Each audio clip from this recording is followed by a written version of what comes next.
A very good morning to you. Thank you so much for watching UBC TV.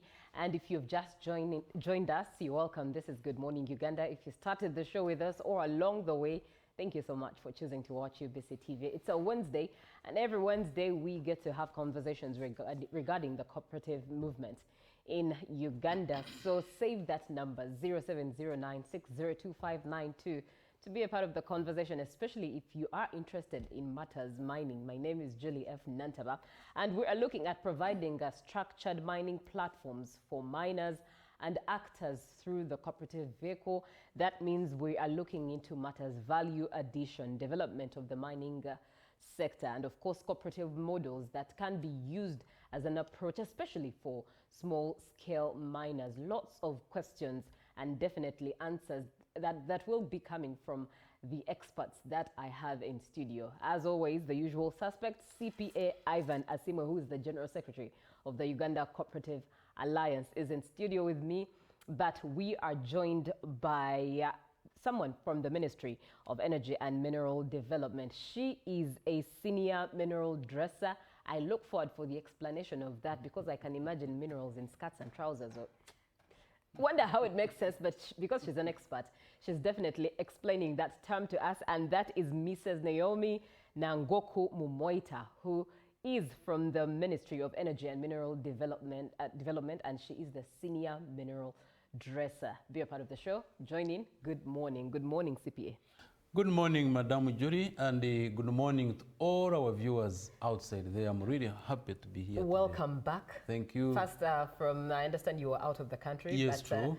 You are also from the conference that was in 18th September. Very much. Yes. So thank you so much. I'm very happy to be here, and I think I've now taken almost 3 weeks of coming here true. because we are very busy, and I really want to congratulate all cooperators for the very successful National Cooperative Conference that was held on the 18th of September.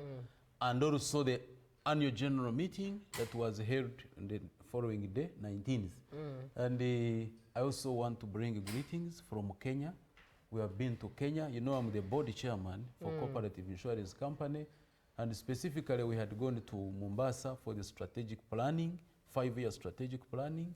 And we had a very big team from Uganda, Kenya, Malawi, and Southern Sudan. Right. And because CICs for cooperatives, and literally we discussed a lot regarding the cooperative movement, because you know Kenya is very strong in cooperatives. We had the time and visited some cooperatives. So I have a lot of information to share with our people here in Uganda. I'm so happy. Thank you very much. Good morning, Mrs. Naomi Nangoku Mumoita. Good morning, Julie. It's an honor to have you on the show today. It's a great pleasure for me to be here with you today. Yes, indeed. And I'm starting with you being the senior dresser, mineral dresser. This title can make you think about gold in a skirt, or diamonds in trousers, or copper in whatever cloth. But what exactly does mineral dressing mean? Oh, thank you so much, Julie. Good morning, our viewers. It's a pleasure to be here. Mineral dressing, like Julie, you know, is trying to imagine if minerals can be in dresses, skirts, I don't know, in tops, in capes. But yeah, mineral dressing literally is separation of minerals, you know, those of economic value from those that are not of economic value. We know minerals occur in clusters, in groups of other minerals. So you won't, it's just a few minerals like gold or diamond that you'll find a nugget. A nugget is the pure form of it. You'll find a piece of it, a rock of it, as pure gold. Yeah. But most of them, the coppers, the iron ore, most of them found in clusters. So if you're interested in one, after evaluation, after doing all the tests, and you know, I am interested in iron ore. However, my iron ore is combined with copper, with maybe magnesium, but I'm interested in the iron ore. So the removal of those other unwanted, which don't make actually economic sense because they are appearing in less quantities, is the process that we call mineral dressing. Interesting. Yes. I think that involves the heating. You hear conversations of, when that motivational speakers are telling us that we are valuable.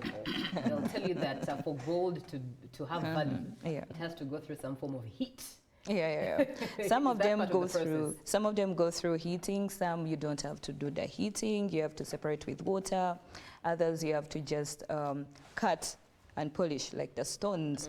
It's very rough. Maybe like our platform here, the table, it was a rough stone. But to bring out this beauty, we have to cut it, polish, so no chemicals involved. Then for gold, it might have to go through the water and then some chemicals somewhere. But now to have the gold ring, the gold necklace, then we have to introduce in heat. It melts, you pour it in a mold of a desired shape, and then there you have your gold ornaments with your... Interesting, interesting. It's a world that indeed invites you to explore it, because you have a lot of curiosity that you want to just unpack in that world. But let me come to CPA Ivan. Are there any mining cooperatives that you have interacted with as UCA? Yes, very much. Currently we have over 46,000 registered cooperative societies and serving over 18 million cooperators. We are many. I wish you had, but I think, Julie, anyway, it's good that UBC gave us a live coverage. Right. Ugandans saw the power of cooperators. We had so many. During the national conference, we had over 1,600 cooperators. Just a small number. But people came, you remember, Julie, we used to come here. People walked up to the venue, UMA. Because previously we had planned for Corona, and then because of state function, we went to UMA. But we had bigger numbers. That justifies the power of cooperation.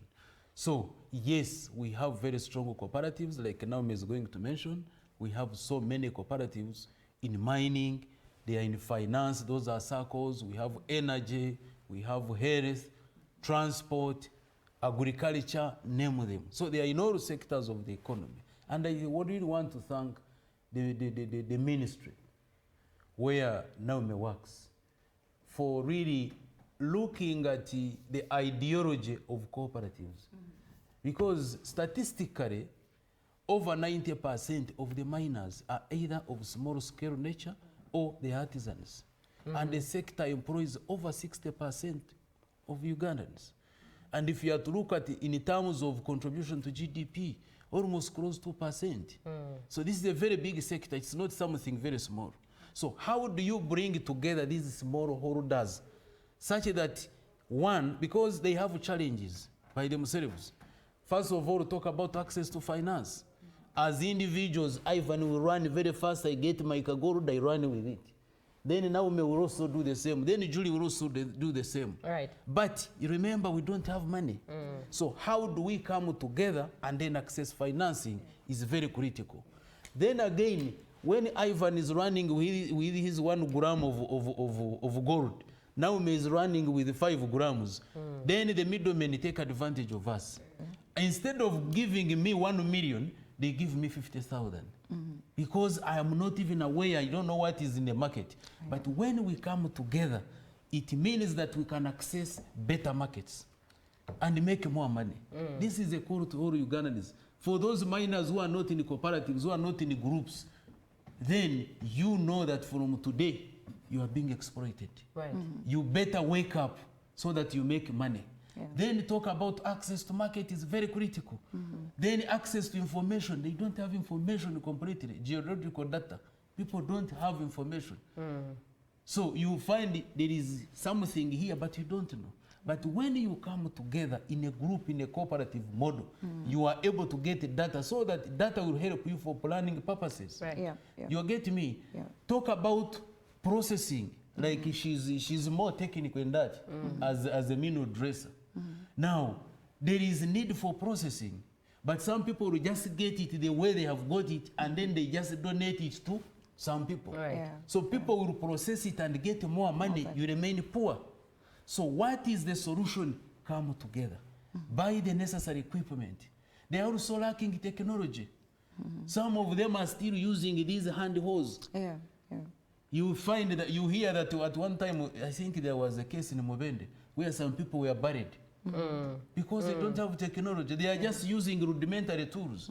But yet we are in a modern era. Very true indeed. So all that can be solved by using the cooperative model. And now, really, thank you so much for coming here. Because most, you know, Julie. Yes. Whenever you talk about cooperatives, most people just think of coffee, Farming, and cotton. Very fast. Right. Even if you have not mentioned cotton, coffee. That's the mindset. Some people are not yet aware that cooperatives are in mining. So how do we take advantage? Uganda is endowed. Indeed. We have a lot of minerals. Indeed. How do we take advantage of these small holders? Right. And then we make money through cooperatives. Now that brings me to throw the ball back to you, Naomi, and there's 3 questions coming in for you all at once. Hopefully you're able to engage them. 2 from me and 1 I am representing a viewer who just texted in. And let me start with the viewer's question, who is watching us from Netherlands. He says, good morning UBC, this is Leo Brazen from Netherlands, Brooklyn. Can they enlighten us on Ugandan minerals to the outside market? What is exported more?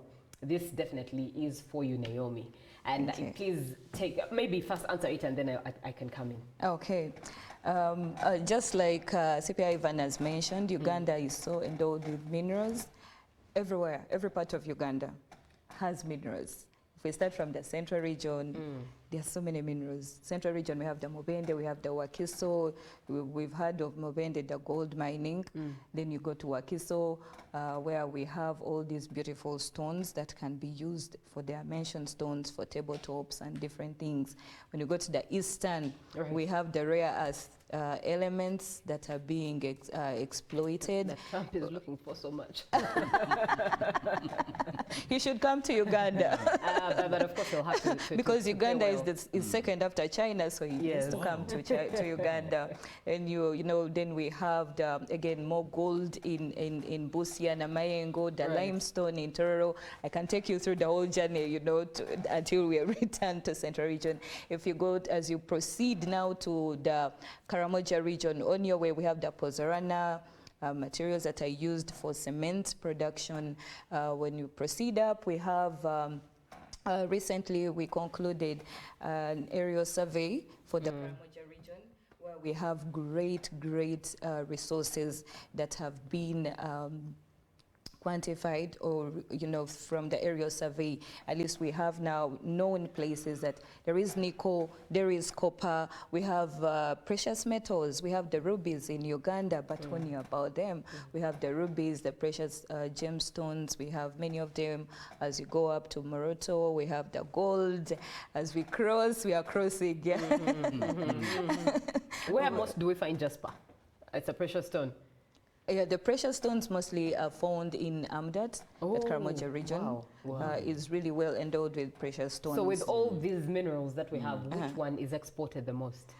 Any mineral can be exported. Right. Why am saying any mineral can be exported is recently with the new Mining and Minerals Act 2022, we have a ban on export of unprocessed minerals. So there is a promotion for mineral value addition in Uganda. It gets back to the dressing of minerals. Yes. The mineral value addition. Value has to be added to our minerals, just like Ivan mentioned.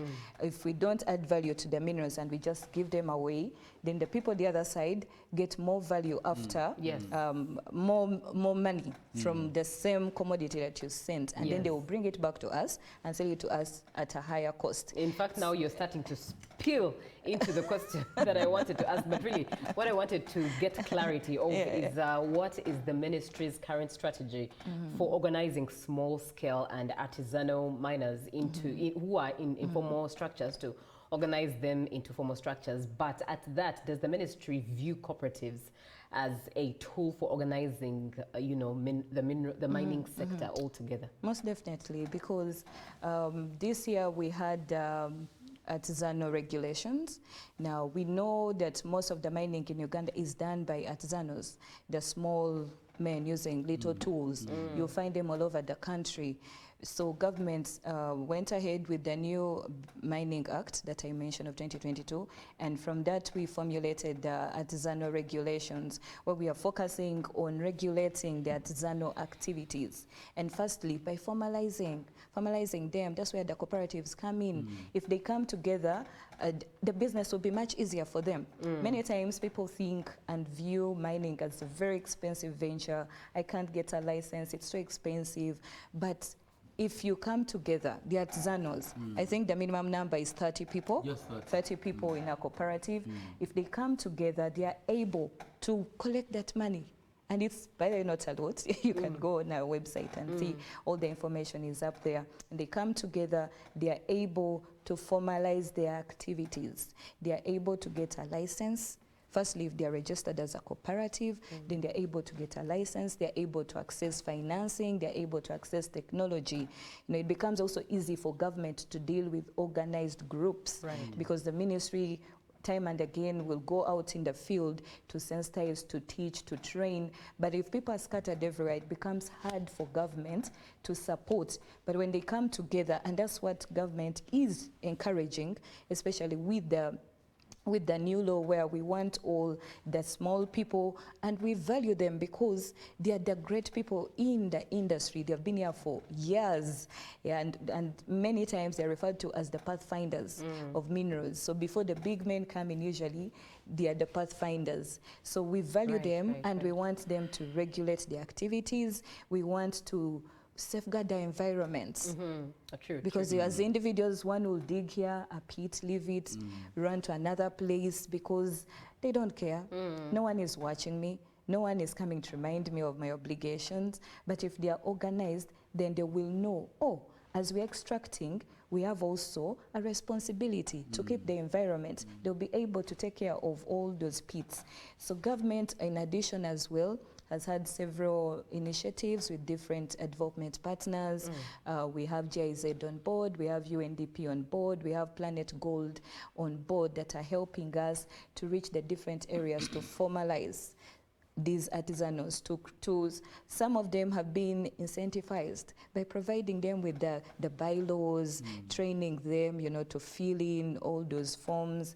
And also we work closely with Ministry of Trade, Industry and Cooperatives to help us, train them in how do you make, those forms, how do I feel, and the whole process of creating to get the cooperative registered. So we are working together with different partners, or with different ministries like Ministry of Trade, to ensure that these miners are clustered, they are grouped, they are known. The country can benefit from their operations that they are doing. Otherwise, if one person picks maybe 10 grams of gold, no one will know. Yes, true. No one will know where it ended up. That's why now we have, scammers infiltrating our country. They're coming in from everywhere. They're scamming our artisanal miners. First of all, they don't know the prices. They have no idea of the price, the value of the commodity. So all they want is, can I get money to buy food at home? And that's it. Let's wait for tomorrow. And also, government is having an initiative that we recently, last week, was sensitizing to the general public about the mineral markets and the buying centers. Now, with the mineral markets, a mineral market is a business hub. Maybe the easiest is how you look at Gazaland. Yes. Government plans to create these mineral markets in the different regions of Uganda, where our people are able to go there, sell their material. The prices will be known, everything will be standard, they will be protected, they will be known that, these are legit people. Also, the buyers that come in, like one of our viewers that is abroad, will be able to know, oh, there is a mineral market here in this region. So I'm able to go and access the gold, the tin, the gemstones. For starters, the mineral markets are going to focus on the gemstones, the precious metals, tin and gold. And then over time we shall be adding on the other commodities. But these mineral markets are making it easy for the artisanals as well to participate in the mineral sector, in the entire value chain. So we are working. Indeed. Government is working. Government is coming up with initiatives day by day because we value the input of the ASM in the boosting and the development of the mining industry in Uganda. Right, and still in the line with the ministry, the government considering the cooperative model, is there an opportunity where, you know, policymakers, or rather policy advisors and experts like CPA Ivan, to be invited to these conversations where the UCA is involved in monitoring the depths on ground level where the government is unable to reach? One thing that we keep encouraging the artisanals, when they come together in cooperatives, they will be able to access different services from the government, not only in the mineral sector, but also in the districts. There are so many government initiatives happening in the districts. It may not only be mineral related, but there are so many. So once they're in a cooperative, any organized entity like a cooperative, they are able to access all these services. I know we've invited Cooperative Alliance in one of the meetings that we had last year to hear from them. And I know we are going to keep engaging with them to see that they support, because it's under their dockets, you know. Our mandate is to encourage the people to incentivize as much as we can together with our development partners.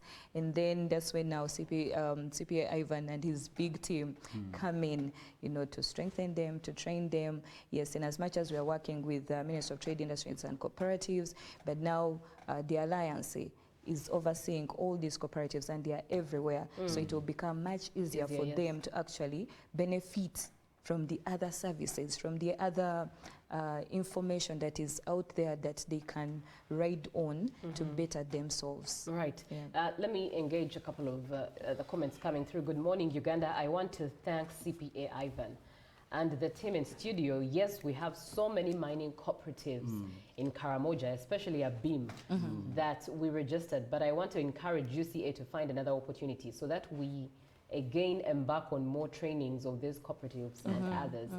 Thank you. This is Ogwang David Cosmos, Commercial Officer, Abiim DLG. Thank you, Mr. Cosmos, for being on the show. Thank you, Ivan, and the ladies for educating Ugandans on cooperatives for artisan miners. In Mitiana Municipal Council, there's one I will train given this kind of information. Who are some of the development partners in building stone mining that I can attach to our minerals here? This is Semakula Joseph, PCO, Mitiana Municipal Council. The first comment was a vote of thanks to CPA. This last one is a question to you, Naomi, where someone is asking, who are some of the development partners in building stone mining that I can attach to our miners in Mitiana? Thank you so much for that question. Now, well, over time, we're talking about stones. We have a program with UNDP that is called SCP EU Development Minerals Program. Development Minerals Program, it focuses on construction stones or materials mostly.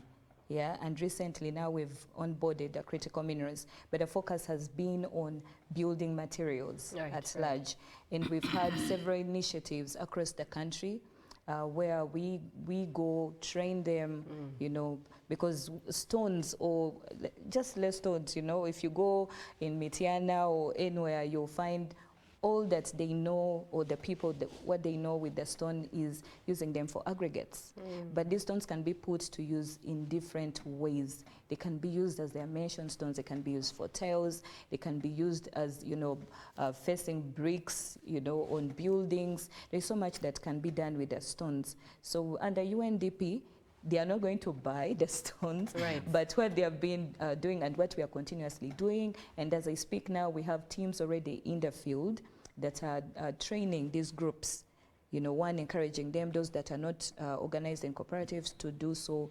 Then they are also training on health, safety, and environment. That is very critical, especially in this area, especially with stones where people just dig, go. Before you know it, the stone is rolling on someone. And also, as they breathe in, they're breathing in that dust. It may not be seen, but eventually it piles up in the system. And that's when you have people, collapsing, over time, but they didn't know that they were inhaling these dust particles that have some elements, chemical elements in them. So what the program is doing is we train them on mineral value technologies. We train them on the value of the minerals. We equip them. Some of them have been supported with items, health and safety items like gumboots, goggles, gloves, to better their health and safety as they work. And then also we've given grants under the program, different grants to different programs, especially Mitiana and different parts. We've given grants to people to see how they can develop, their group, how they can increase their income as a group that will improve eventually their livelihoods. Right, very profound indeed. 0709602592 is the WhatsApp number that you should engage and be a part of the conversation. Now over to you, CPA. Time to allow Naomi to just take a breather. CPA, compared to associations and private companies, how are cooperatives more advantageous for those who are miners, the mining sector, to come together to move as a vehicle? Thank you so much, Julie. When Naomi was explaining the different types and forms of minerals we have in this country, Uganda is really endowed. It is. It is. It is. I didn't know that we have all these minerals. Africa is a continent gifted by nature. Yeah, it is. Now, Naomi and Julie, I want to ask you, then why are Ugandans poor? With all this wealth underneath, why are we poor? I want to ask you this question. Why? And the viewers, why are we poor? Why are we still poor? You go to Africa. Africans were supposed to be donors, not beggars. Beggars, yes. With all this wealth that we are having, the solution and the medicine is the cooperative model. There is no any other magic, even if you go to where. Why? Europeans have done it, Americans have done it. They use the cooperative model. Because I'm now coming back to your question. Right. Because you see, with the companies, they promote capitalism. Set up your company, Julie, make money. You get these artisanal miners, you buy from them, you go and process, export, make money. Drive a Land Cruiser, the other one cannot even manage a bicycle. That is the company. Right. Associations, yes, they are there, but they are almost, I don't know their methodology, but basically they are not serving the group. Now, when it comes to the cooperative model, you own it, you control it, you use it, and you benefit it. This is your own. Take an example. If the miners, all this, let's say the gold miners in the country, came together and formed primary societies that later form a union, assuming it is Uganda Gold Miners Cooperative Union, they have the capacity to deploy the best technology. They have the capacity to even form a bank themselves, because gold is precious, it's money. They have the capacity to conduct trainings, like David has been asking about trainings. They have so many cooperatives. So they have the muscle, the financial muscle, to do whatever they want, such that instead of exporting a raw product, we process everything here and we make money here. That is what the ministry is looking at. Yes. Why should we continue? You just look at a miner. The other day I was looking at a certain clip. Someone is here mining gold with torn trousers. No, it was not even, you can't even say it is a trouser, because in the front you don't know, is it blue, is it green, whichever color. Behind you see things are outside. In the sides, that is now the picture of a miner. Then you go the other side, look at the picture of the buyer. The buyer is in a different world. Look at the picture of the... So Now I was comparing the two. This is a miner, this is a buyer. Right. Who is supposed to have more money? Who is supposed to control who? Right. Yeah. Because as long as you are together, you control the market. Right. Yeah. You can dictate and say 1 gram must be this period. You are finished. But as long as you are working individually, these buyers will take advantage of you and they make more money and you remain poor. So that is the beauty with the cooperatives. Access to finance, very clear. Now, the UCA model is called the integrated cooperative model. Right. Whereby, like now, if these artisans, let's say in Mubende, they have their cooperatives of the miners, we now support them to have a circle. Such that you don't need a guarantor, you don't need security, because your security and the guarantor is the mineral that you have. So, very fast, like today as you are here, you need money. You go to the circle, no security, nothing. They give you money because they know at the end of the day, you'll get gold. Right. And then that is access to finance. Training is very easy. For us as UCA and even the ministry, it is very expensive to go and meet individuals.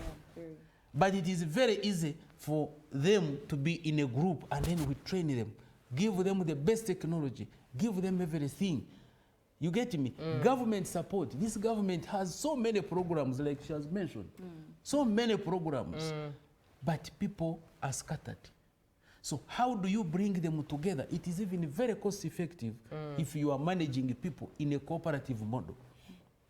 Now, distribution of wealth. You know, a company, the money goes to the owner. True. But a cooperative, the money goes to the members. So if you make money, then you come back and share, and you find everybody is rich. Yeah. If you go to these developed countries, they have minerals and they are rich. They are even processing and making the final products. I was in Turkey, and I saw how they are making jewelry. Very expensive from these minerals. They do the mining up to the final product, and they are making a lot of money. Wow. But for us here, because we are not in the cooperatives, then we are being exploited and we are exporting. Quality control is very critical in a cooperative model because they have policies. The beauty with the cooperatives, they have their own policies. A policy on quality, policy on mining, policy on environment, policy. So everything will be sorted. Like she has mentioned, something very critical in environment. If we don't control this, where are we heading? You'll find pits everywhere.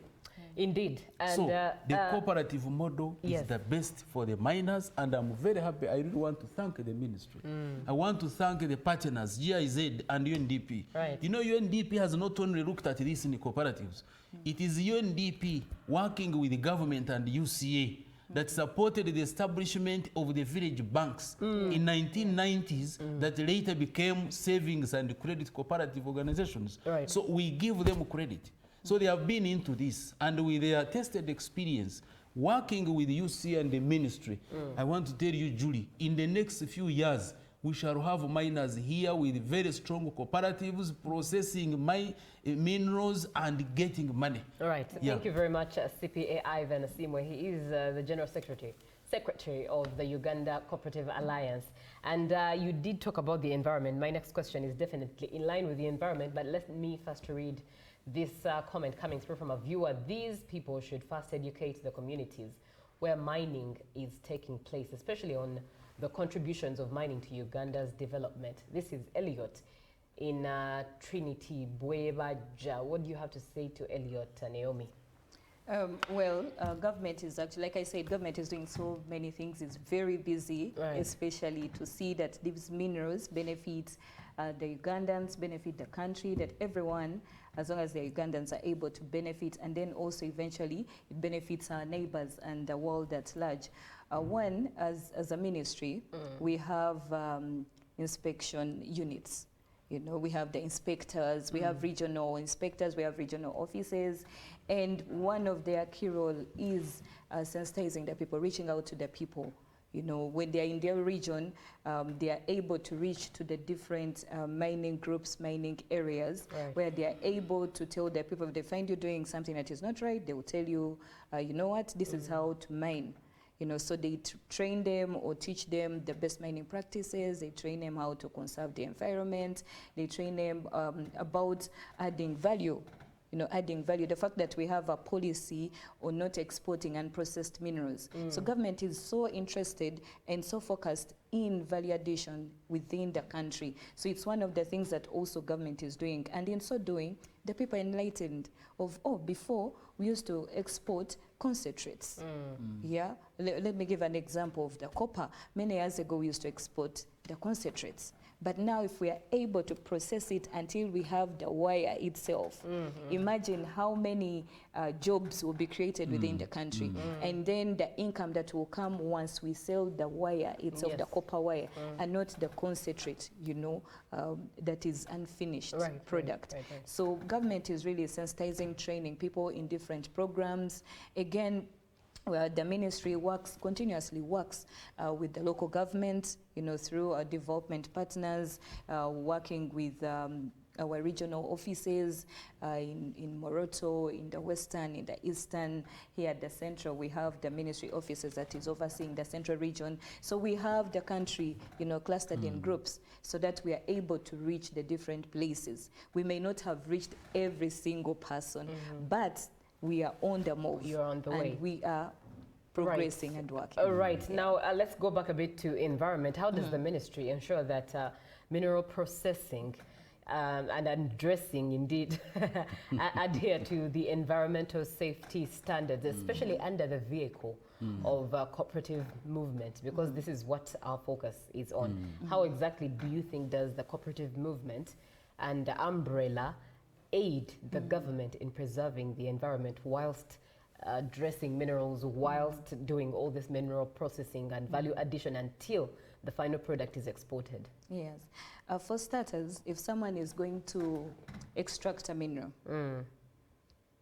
you are required to produce an environment impact assessment report, what is commonly called the NEMA certificate.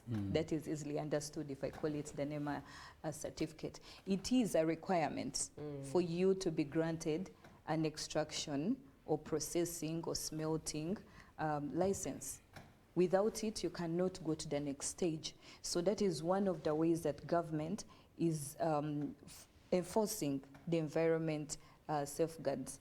One, you need that NEMA certificate. So you will work with NEMA, they will come, study your place, study what you're going to do with the different technical experts with our ministry to say, no, this process that you're going to carry out will affect the environment this way. There will be spillage, there will be pollution, or there will be noise. So they work together to come up with solutions such that as they are working, as they're extracting, as they are processing, as they are smelting, as they are addressing the minerals, all those things have been in control. They are put structures in place to ensure that they are condensed. All the things that would affect the environment have been taken care of. So with the cooperatives, as they come together, one thing that CPI Ivan has mentioned is there is continuous training amongst themselves. So they will know, let's plant trees. We need to plant trees around. We need shade for starters. We need the trees also to help us, excuse me, to trap the dust. Before it all goes in the air, the trees are there to help us, trap the dust. We're like, no, we need to close or backfill this because they are together, they are working together, they know each other. That's the beauty with cooperatives. They know each other, so they are able to speak the same language. If they know the law requires this, then they will have to move in that direction to ensure that they are compliant with the law. So that's the beauty with the I think it also breeds a high accountability. Because when you're alone, you might do things or not do them. But in a group, ideally, there's that one person who's leading that team, and the whole team is looking at you, asking all the questions that need adherence in regards to government. And maybe, Julie, what I need to add here, as we begin to close, when we are discussing this, even the miners themselves, so all the value chain actors, the miners, the processors, the buyers, all of them, they should be very happy with the cooperative model. Let me tell you why. If, let's say, I'm a processor, and I need, let's say, 1 ton of, for example, iron ore, it is very hard to get it when I'm dealing with the artisanal miners. And it's very expensive. But if these people are in a group, then it is very easy for me to get whichever quality and even quantity that I need. So this is sometimes when you talk about cooperatives, then some other people start saying now, aren't we out of the equation? That is what people would ask.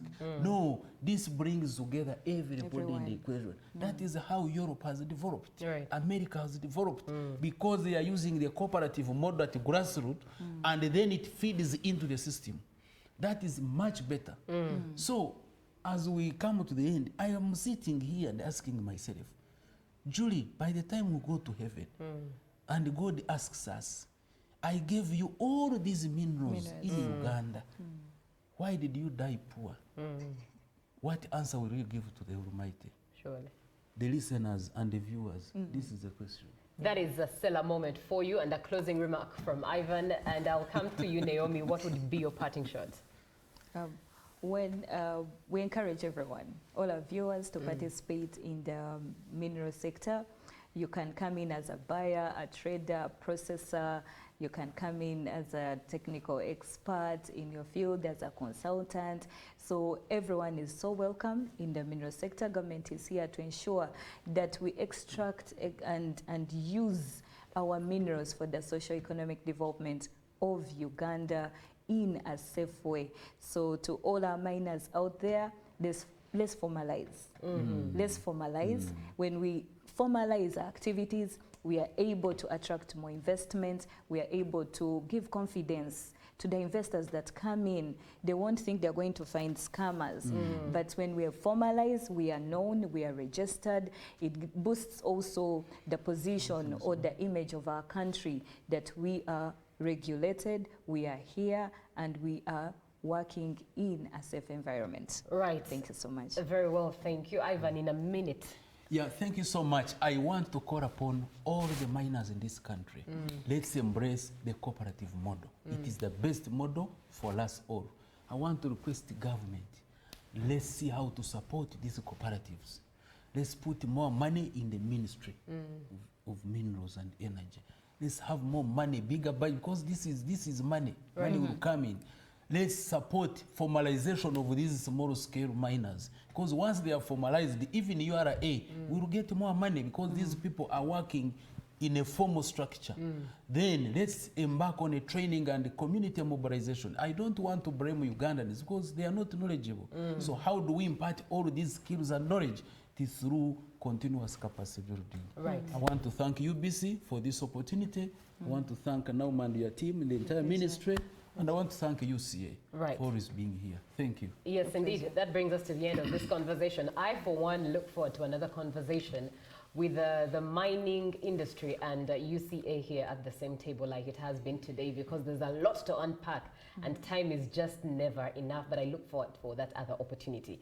We've been having a conversation on providing structured mining platforms for miners and other actors through the cooperative vehicle, and my guests have been CPA Ivan Asiimwe, General Secretary of the UCA, Uganda Cooperative Alliance, and Mrs. Naomi Nangoku Mumoita, who is the Senior Mineral Dresser at the Ministry of Energy and Mineral Development. Thank you so much for being on the show.